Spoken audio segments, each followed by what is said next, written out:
네, 오늘은 디모데후서 2장 1절부터 4절 말씀을 중심으로 누가 나를 죽이는가?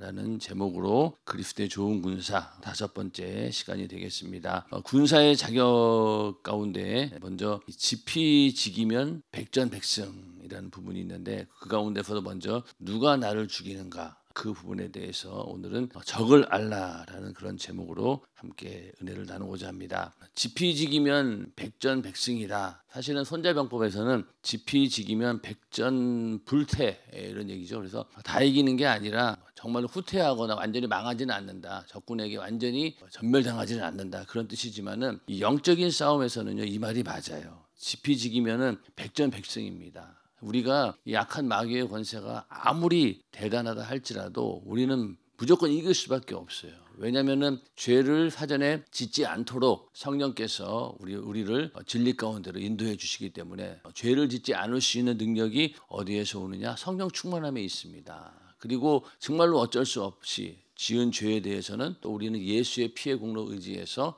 뜨겁게 회개해서 죄의 문제를 해결하기 때문에 이러나 저러나 우리는 무조건 이 악한 마귀의 권세에서 나올 수 있는 그런 능력이 있기 때문에 하나님 말씀으로 우리가 그리스도의 좋은 군사가 되면은 이 지피지기면 상대를 알고 적을 알고 나를 알면은 무조건 백전백승입니다. 이 영적인 싸움에서 우리가 오늘 이렇게 공부하는 내용, 이 그리스도의 좋은 군사를 함께 공부하면서 매일매일 백전백승하는 예수 안에서 승리하는 우리 모두가 되기를 주님의 이름으로 축원합니다. 네, 어제도 말씀드렸듯이 예수 믿는 사람은요 반드시 이 영적 투쟁이 따를 수밖에 없습니다. 이거는 내가 선택하는 게 아니에요. 나 그 싸움 안 할래요. 나 군대 안 갈래요. 이게 통하지 않아요. 예수 믿고 내가 하나님의 자녀로 거듭나게 되면은 무조건 이 영적인 싸움에 들어갈 수밖에 없어요. 그렇기 때문에 이걸 인정해야 된다는 겁니다. 왜냐하면은 이 음부의 권세, 이 마귀의 권세가 항상 이 교회를 대체하고 있기 때문에 마태복음 16장 18절에 내가 이 반석 위에 내 교회를 세우리니 음부의 권세가 이기지 못하리라. 이렇게 말씀하신 것은 교회가 있으면은 반드시 뭐가 있다는 거예요. 음부의 권세가 있다는 거예요. 교회의 권세를 이 음부의 권세가 끊임없이 도전하기 위해서 역사한다. 이런 말씀입니다. 그렇기 때문에 교회가 하나님이 세우신 주님의 몸된 교회지만은 그 교회를 무너뜨리기 위해서 얼마나 이 사단마귀 귀신 역사가 발악을 합니까? 우리가 그 신천지라고 하는 이단에 가장 놀랐던 게 어떤 부분이었어요? 산홍기기 작전 해가지고 그 교회 안에 사람을 침투시켜서 그 교회 교인인 것처럼 가장해서 그 교회 안에서 그들만의 세력을 만들어 놓고 그렇게 완전히 이제 교회가 자기들 손에 들어왔을 때 거기서 그 목회자를 몰아내버리고 자기들이 목회자들을 세우고 막 그랬잖아요. 그걸 듣고 정말로 깜짝 놀랐어요. 야, 지금까지 이단 사이비 중에서 이런 정도로 치밀하게 교회 안에 침투했던 적은 없었거든요.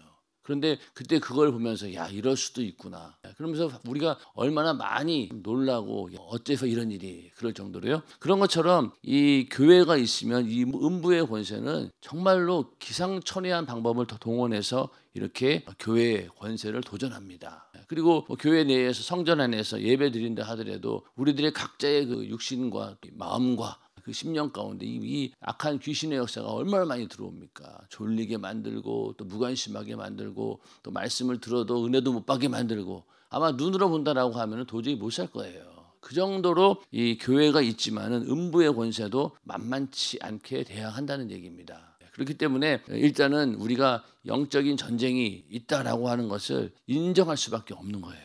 그래서 예수 믿는다. 우리가 기독교인이라고 하면은 이 영적인 전투가 반드시 있다라는 사실을 인정해야 됩니다. 이것을 인정하지 않는다라고 하면은요, 그냥 교회 다니는 게 도덕적, 윤리적으로 뭐 착하게 살기 위해서 뭐 그 정도밖에 안 돼. 종교적인 방법으로 다니는 것 외에는 영적인 전쟁을 인정하지 못하는 사람들 그 정도밖에는 교회를 인식하지 못한다는 겁니다. 이만큼 음부의 권세가 반드시 우리와 함께 있다라는 사실을 알아야 되는 것이죠. 그래서 에베소서 2장 2절에도 그때 너희가 그 가운데서 행하여 이 세상 풍속을 쫓고 공중의 권세 잡은 자를 따랐으니 곧 지금 불순종의 아들들 가운데서 역사하는 영이라. 공중의 권세를 잡은 자가 있다는 거예요. 지금도 공중이라고 하면은 이 우주 안에 또 그 아래로 내려오면 대기권 안에 우리의 삶 가운데 있다는 거예요. 공중의 권세 잡은 자가. 그래서 이 공중의 권세 잡은 자, 사단 마귀 귀신의 역사를 또 세상 임금이라고 하잖아요.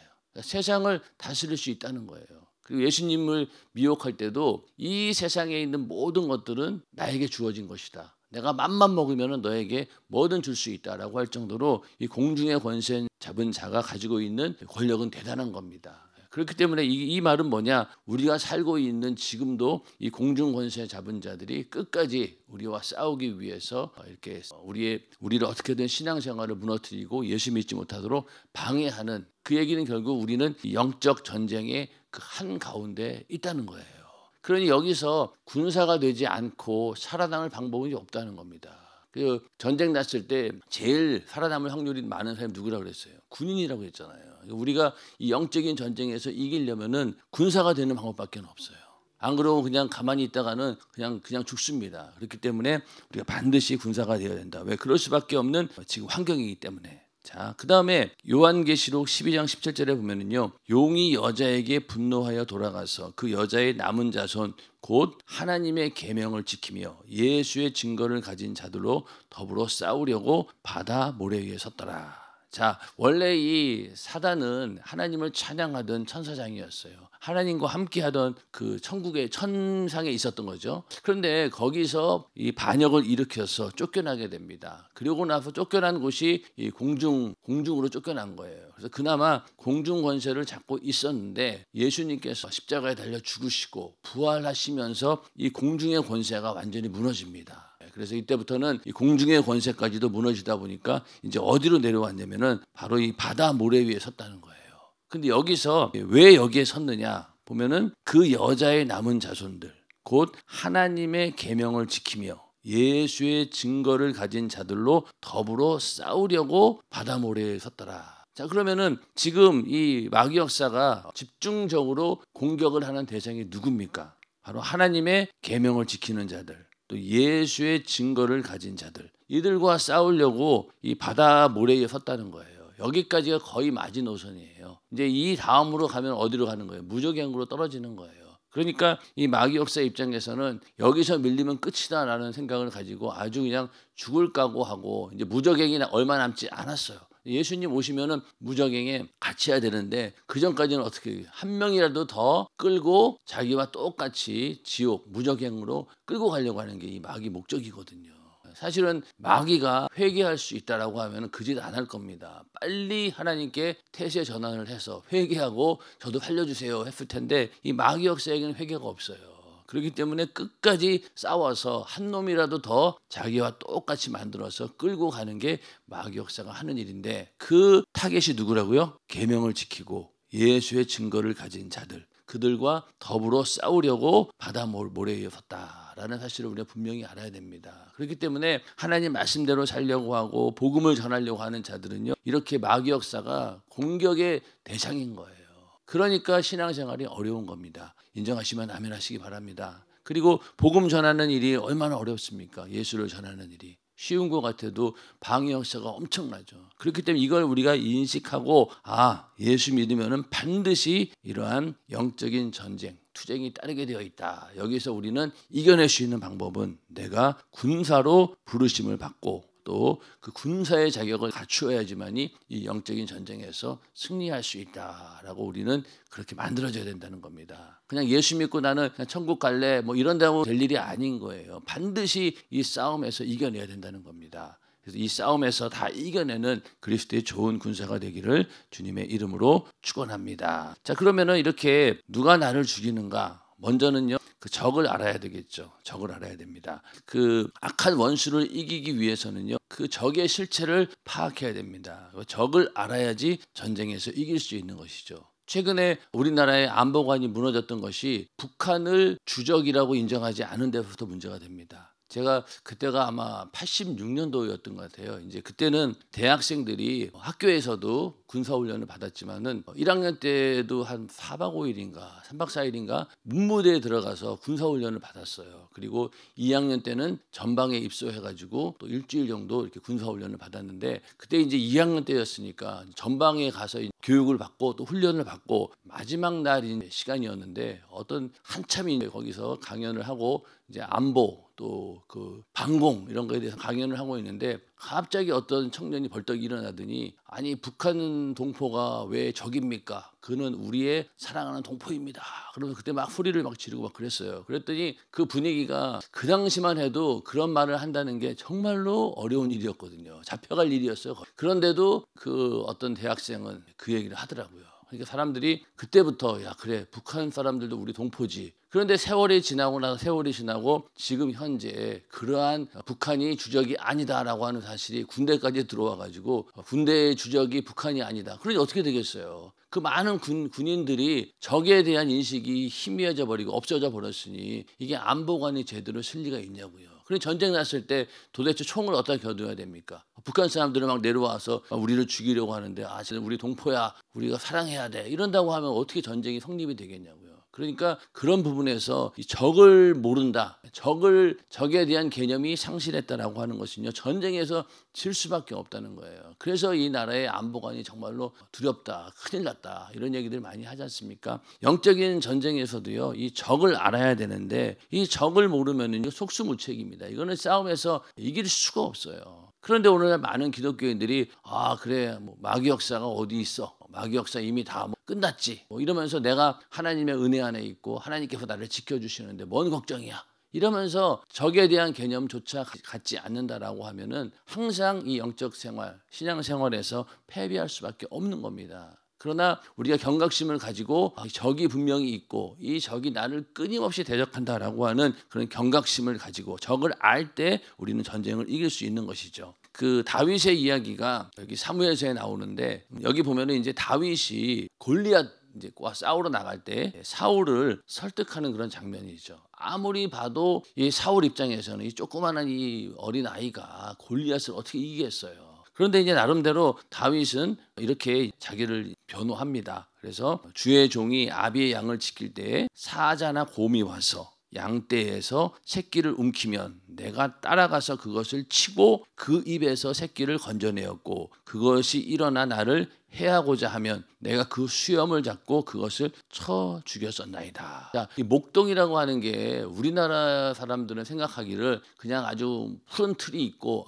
푸른 이제 풀이 있고 거기다가 이제 양떼를 쫙 풀어놓고 이 목자는 그냥 저기 그늘에 누워가지고 있다가 끝날 때쯤 되면 나 이제 해가 지고 이제 양들을 데려갈 때쯤 되면 양들 데리고 그냥 쭉 가는 줄로 아는데 그렇지 않아요. 이 당시 이스라엘의 목동들은 그렇게 한가할 수가 없습니다. 이 정도로 이 악한 맹수가 언제든지 와서 양들을 빼앗아 갈 수 있었기 때문에 그리고 여기 오늘 이 말씀대로 보면은 그 양떼가 이제 그 곰이 와가지고 그 새끼를 움켜가면 어때요? 그것을 치고 건져냈다는 거예요.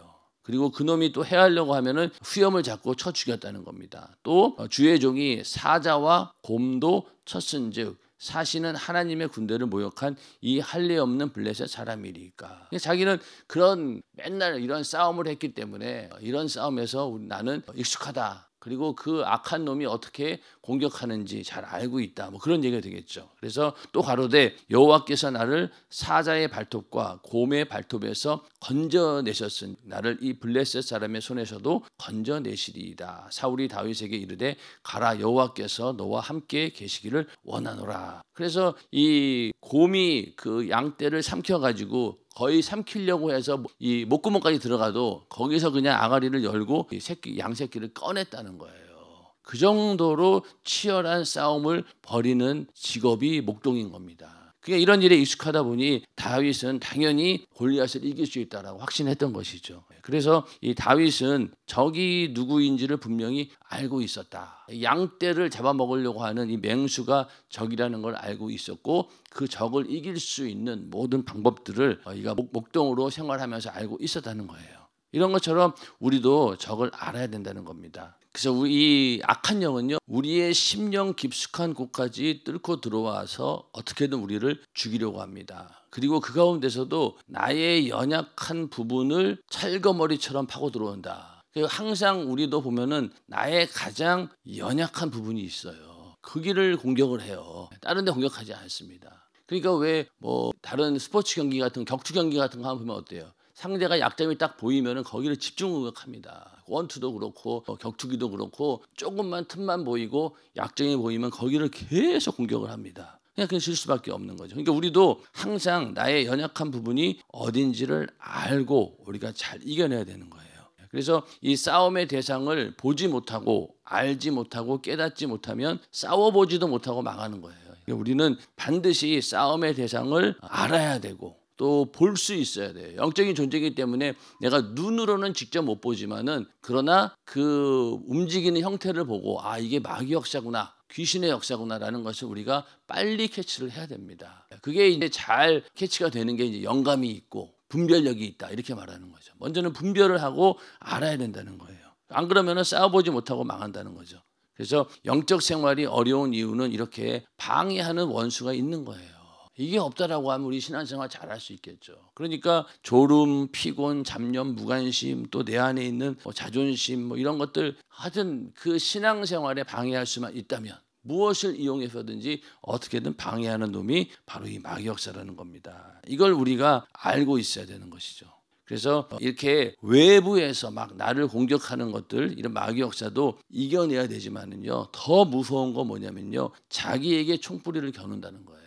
자, 우리도 정치인들 볼 때 뭐 이런 얘기 많이 하죠. 내부 총질 그런 얘기 많이 하죠. 그래서 적군들에게 상대방 적들에게 총질을 해야 되는데 아군에게 총질하는 정말로 무식한 사람들이 있다는 거예요. 그래서 비난을 많이 받잖아요. 그런데 아군에게 총질하는 것도 무섭지만은 제일 무서운 게 뭐예요? 자기에게 총질하는 게 더 무서운 거예요. 근데 그런 어리석은 행동을 누가 하겠습니까? 라고 하겠지만은요. 우리가 신앙생활 할 때 이런 짓 많이 합니다. 여기 보면은요 교회 충성하면서 다른 사람과는 수준이 안 맞아 이렇게 자기 스스로 굉장히 대단한 사람인 건 착각해서 자기 혼자 이렇게 고립되고 아 나는 쟤네들하고 상대할 사람이 아니지 이런 착각을 하는 사람들이 있는데 이게 바로 자기에게 총뿌리 겨누는 거예요. 마귀 역사에 그대로 속아서 자기가 죽는 줄도 모르고 이런 생각을 한다는 겁니다. 또 뭐가 있습니까? 아이고 나는 그런 일을 할 사람이 아니야. 교회 굳은 일 이런 거 안 하려고 합니다. 그냥 남들에게 잘 보이고 눈에 띄고 그런 것만 하려고 하지 절대로 굳은 일 하지 않고 눈에 보이지 않는 일 거들떠도 보지 않아요. 그리고 담임 목사님에게 잘 보이는 일만 하려고 하고 또 사람들에게 야 믿음 좋네라는 것을 드러내기 위해서 그런 것들만 하는 사람들이 있어요. 그러다 보니까 항상 보면은 굳은 일은 누가 합니까? 묵묵히 교회를 사랑하고 또 주님을 사랑하는 그런 사람들이 그냥 묵묵히 그 일을 감당하는 겁니다. 근데 교회는 그런 사람들에 의해서 움직이는 것이지 눈에 막 드러내고 활동하는 사람들 그거는 정말로 그런 사람 묵묵히 충성하는 사람들이 있기에 그런 일도 빛나 보이는 것이지 그게 없다라고 하면은 이 아무 소용이 없는 거예요. 그런데 오늘날 많은 사람들이 이런 식으로 아 나는 그런 일을 사람이 아니지 안 합니다. 굳은 일을 안 해요. 그리고 교회가 점점점 커지다 보니까 오히려 이게 더 심해지는 거죠. 교회가 적을 때는 어땠어요? 이것저것 다 합니다. 왜? 당장 닥치는 일들이니까. 그런데 교회가 점점 커지고 세분화되어지고 그러다 보니까 이건 내가 관여할 부분이 아니야라고 탁탁탁 선을 걷다 보면요. 나중 가서는요. 그냥 편한 일만 하게 되어 있어요. 어쩔 수 없는 거예요. 그러다 보니 쓰레기 치우고 저기 주차 관리하는 거 이런 거는 꼭 하는 사람만 하지 아무나 하려고 하지도 않아요. 좋은 것만 하려고 그래요. 그냥 목사님 옆에 가지고 그냥 생색내기나 하려고 하고 막 자기를 드러내 가지고 뭔가 유익을 얻으려고 명예를 얻으려고 하는 그런 일만 한다는 겁니다. 이게 다 뭐냐? 자기에게 총뿌리를 겨누는 거예요. 이게 마귀 역사인지를 모른다는 거죠. 이걸 모르는 게 문제예요. 근데 결국은 자기를 죽이는 일입니다. 그래서 이런 일들을 우리가 잘 알고 있어야 되고 또 내 뜻과 맞지 않을 때 그냥 거기서 아 그래 다음부터 내가 이 하나 봐라 이러면서 방관자가 되고 오히려 방해자가 됩니다. 그러다 보니까 내가 한 해 동안 회장으로 충성하다가 다음에 회장 될 줄 알았는데 안 된 거야. 그러니까 어때요? 그때부터 그래 얼마나 잘하나 보자 이러면서 계속 신임 회장의 딴지를 겁니다. 그러면서 사사건건 반대하고 트집 잡고 그렇게 해서 결국은 어떻게 합니까? 그 조직을 완전히 무너뜨리잖아요. 분란시키고. 그렇게 해가지고 정말로 이렇게 같이 힘을 모아서 열심히 해도 이게 잘 될지 안 될지 모르는 그런 영적인 싸움 가운데 있는데 이 가운데서 이렇게 내부 총질을 하고 또 자기 자신을 이렇게 죽이는 행동들을 하고 있으니 이게 제대로 될 리가 없죠. 그래서 이런 일들을 우리는 싹 다 버려야 된다는 거예요. 군사라면은 이만큼 악한 영이 우리 깊숙한 곳까지 뚫고 들어온다는 걸 알아야 되는 거죠. 이 다른 거는 외부에서 오는 핍박이나 이런 것들은 이게 마귀 역사구나 경각심을 가지는데 이렇게 내부 안에 은근히 들어오는 것들은 분별을 못해요. 그러다 보니까 속수무책으로 당하는 겁니다. 반드시 기억해야 될 것은 이렇게 우리 깊숙한 곳까지 이놈이 들어올 수 있다라는 그런 전제를 항상 하고 있어야 된다는 거죠. 자, 이 담임 목사님의 저서에 보면은 이 땅굴 얘기가 나오는데 저도 이게 오랜만에 땅굴을 본 것 같아요. 이게 제3 땅굴입니다. 1978년 발견되었을 때 이때 제일 땅굴 나왔을 때도 기억이 나는데 나라가 난리 났었어요. 야, 어떻게 이런 일이 생길 수 있을까? 이게 보니까 높이 2m, 폭이 2m예요. 지금 보면은 굉장히 뭐라고 해야 하나 별거 아닙니다. 그런데 이게 중요한 게 뭐였냐면은 이렇게 하나만 있는 게 아니었어요. 벌써 땅굴이 4개 있다. 또 지금은 어떤 분들은 이거보다도 더 많은 땅굴들이 있고 아마 이 서울 이 안에까지 들어온 것도 있을 것이다. 이렇게 믿는 사람들도 있더라고요. 그러니까 이게 처음에는 말도 안 되는 이야기였죠. 어떻게 저렇게 땅굴을 파가지고 여기까지 올 수 있을까? 근데 이게 현실로 드러나니까 그때 나라가 난리가 났던 겁니다. 근데 지금은 보니까 이렇게 저는 가보지는 않았지만은 여기 이제 안보 교육을 위한 사람들이 쭉 들어와서 볼 수 있게 해놨다 그러더라고요. 그런 것처럼 이게 얘기하고 있는 바가 뭐냐면은 적이 이렇게 치밀하게 치고 들어온다는 거예요. 서울에 들어오기 위해서 땅굴을 팔 줄은 몰랐던 거죠. 근데 이런 식으로 악한 영의 역사도 우리에게 침투할 수 있다라는 경각심을 가지라는 이야기입니다. 아멘. 이 마귀 역사는요 우리의 상상을 초월해요. 그렇기 때문에 이 사단 마귀 귀신의 실체를 우리는 잘 알아야 됩니다. 왜? 내 영혼을 죽이고 하나님과의 관계를 끊어놓고 이간질하는 원수. 이간질은 뭡니까? 교회 내에서 사람들끼리 계속 이간시킵니다. 가정에서도 남편과 아내, 부모와 자녀 다 이간시키는 거예요. 그것으로 끝나는 게 아니죠. 사회적으로도 어떻습니까? 사회적으로도 예전에는 공산주의 사상과 민주주의 사상, 소련과 그리고 미국 이런 식으로 이데올로기 사상이 완전히 분리가 돼가지고 양극화가 돼 있었죠. 그래서 소련 편이냐 미국 편이냐 이러면서 있었는데 이제 공산주의 국가가 쭉 무너지니까 이간시키려고 하는 놈들이 그거 갖고는 안 되니까 뭘로 이간을 시킵니까? 지금은 신기하게 남녀 간의 사이를 이간시켜요. 그 남자와 여자를 괜히 이간시켜가지고 여자들이 남자를 혐오의 대상으로 계속 인식하게끔 만드는 거예요. 그러다 보니까 지금까지는 남녀 간에 아주 어느 정도의 질서가 있었는데 그걸 다 무너뜨립니다. 그게 뭐냐? 이 마지막 때의 마귀 역사가 이제는 그런 것들을 가지고 이 사람들의 마음을 흔들어 놓는 거예요. 그러다 보니까 여자들이 괜히 남자에 대해 혐오감을 갖는 거예요. 그러니까 결혼도 안 하죠. 그리고 계속해서 갈등을 유발시키고 또 노사 간의 갈등도 보통 문제가 아니죠.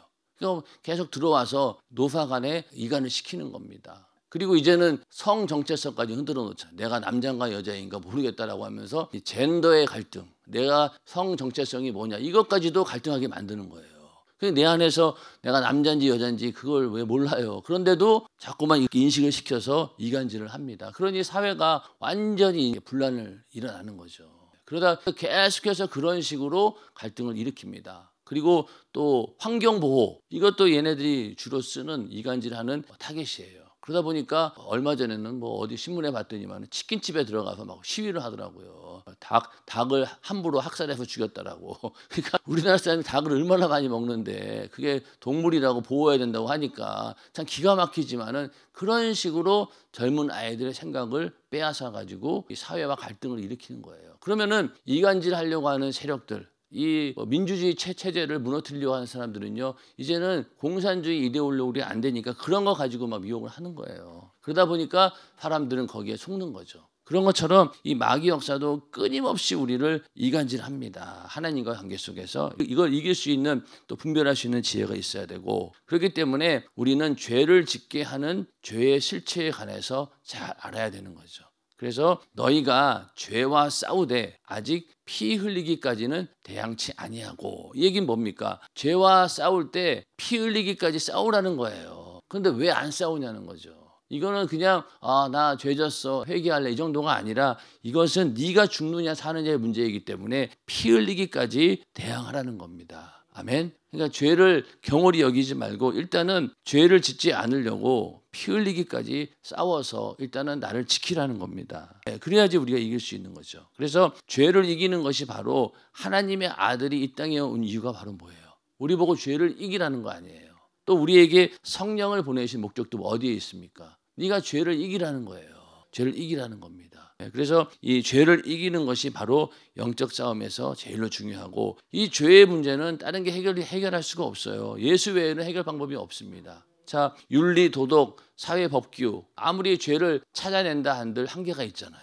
그런데 또 더 중요한 건 뭐냐? 이 윤리, 도덕이나 사회, 법규, 심지어는 내 안에 있는 인간의 양심까지도 죄를 발견할 수는 있지만은 그것을 해결할 수는 없어요. 도덕이나 윤리, 법, 이게 해결할 수 있습니까? 못해요. 내 영혼이 지옥 가는 문제에 대해서는요, 이 윤리, 도덕, 이것을 해결 못합니다. 사회, 법 해결이 안 되죠. 내 양심도 안 됩니다. 그러나 오직 이 죄의 문제를 해결할 수 있는 분은 바로 예수밖에 없는 것이죠. 그래서 죄를 짓게 하는 마귀 역사를 멸하러 오신 분이 바로 예수님이기 때문에 우리는 이 죄의 문제에 있어서 예수밖에 없다. 해결 방법은 예수밖에 없다. 그런 믿음으로 우리는 죄를 지었다라고 빨리 예수의 피의 공로 의지해서 회개해야 되고, 또 예수님께서 대신 우리를 위해 십자가에 달려 죽으시고 우리의 죄를 다 사해 주셨기 때문에, 우리가 그로 인해 거룩함을 받았기 때문에 성령이 임하신 거예요. 그러니까 성령 받은 것도 이 예수로 인해서 이루어진 거기 때문에 죄의 문제 해결을 위해서는 예수밖에는 해결 방법이 없다. 이걸 분명히 우리가 알아야 되고, 교회는 당연히 이렇게 죄를 다루는 곳이죠. 교회만이 죄를 다루고 해결할 수 있는 그런 곳입니다. 그래서 교회에 오셔야 되는 거예요. 예수 믿지 않고는 다른 방법이 없다. 천국과 지옥 안 가는 방법은 교회 오는 것밖에 없어요. 예수 믿고 구원받는 것 외에는 다른 방법이 없으니까요. 그리고 우리는 끊임없이 이 영적인 세계를 알고 또 영감과 영력을 가지고 원수와 싸워 이겨야 한다. 그러니까 먼저는 영감이 있어야 돼요. 영적인 감과. 이놈이 마귀 역사인가 아닌가를 빨리 우리가 분별할 수 있는 지혜가 있어야 됩니다. 그런데 외부에서 오는 눈에 뻔히 보이는 마귀 역사는 누구나 분별이 가능해요. 핍박이 갑자기 온다, 마귀 역사구나 알지요. 그러나 내 안에서 슬그머니 일어나는, 아까 말했던 나를 향해 총뿌리를 겨누는 내 속에 있는 자아와 함께 움직이는 이 마귀 역사는 분별하지 못합니다. 분별해도 내 자신의 수용을 못해요. 그게 제일 무서운 겁니다. 그러니까 적은 어디에 있어요? 내부에 있는 거예요. 항상 가장 치명적인 적은 내부에 있다, 나에게 있다라는 생각을 분명히 알고, 그것을 빨리 알 수 있도록 영감을 가져야 되고, 또 죄인 줄 뻔히 알면서도 그걸 못 고치고 또 이렇게 바꾸지 못하는 거예요. 그건 뭐예요? 영력이 없는 거죠. 적인 줄 알고 뻔히 아는데 내가 싸울 힘이 없는 거예요. 그러니까 질 수밖에 없는 거죠. 그렇기 때문에 우리는 영감을 가지고 있어야 되고 또 영력을 가지고 있어야 된다. 그래서 영적인 세계를 알고 보고 이겨내야지만이 이 싸움의 진정한 승리자가 되는 겁니다. 이 싸움은 언제까지 이루어진다고요? 육신이 있는 그 날까지 끊임없이 이 마귀 역사의 영적인 싸움은 이어지는 겁니다. 그때까지 우리는 끝까지 승리하는 우리 모두가 되기를 주님의 이름으로 축원합니다.